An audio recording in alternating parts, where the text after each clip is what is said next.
চর হাবাসপুর রাজবাড়ী জেলার পাংশা উপজেলার পদ্মার পাড়ের এক অপূর্ব জনপদ।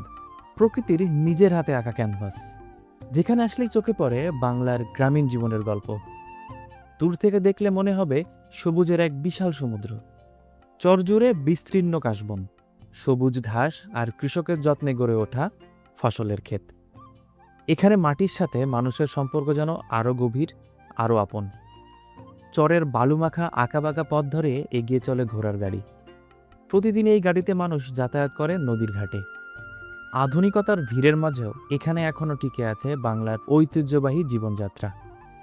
এখানকার কৃষকেরা চাষ করে চীনাবাদাম, ধানসহ নানা ফসল। মাঠে মাঠে চলে পরিশ্রমের গল্প। কোথাও ফসলের পরিচর্যা, কোথাও আবার কাটা ঘাস নিয়ে মহিষের গাড়িতে ফিরছে কৃষকেরা। এই দৃশ্যগুলো যেন বহু বছর আগের গ্রাম বাংলার জীবন্ত প্রতিচ্ছবি। এই পদ্মার চর মানুষের জীবন ও যোগাযোগের গুরুত্বপূর্ণ অংশ। নদীর ঘাটে প্রতিনিয়ত চলছে মানুষের আসা যাওয়া। ছোট ছোট নৌকায় পদ্মা নদী পাড়ি দিচ্ছে মানুষ, এক জেলা থেকে আর এক জেলায় যাচ্ছে। এই চরটির এক পাশে রাজবাড়ী জেলা আর অপর পাশে রয়েছে পাবনা জেলা।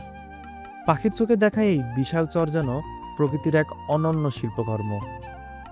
কাশবনের ঢেউ, ঘোড়ার গাড়ি চলাচল, গবাদি পশুর পাল আর পদ্মা নদীর শান্ত জলরাশি, সব মিলিয়ে এক অনন্য দৃশ্য। যারা শহরের কোলাহল থেকে একটু দূরে গিয়ে প্রকৃতির নির্মল সৌন্দর্য উপভোগ করতে চান, তাদের জন্য চর হাবাসপুর হতে পারে এক অনন্য গন্তব্য।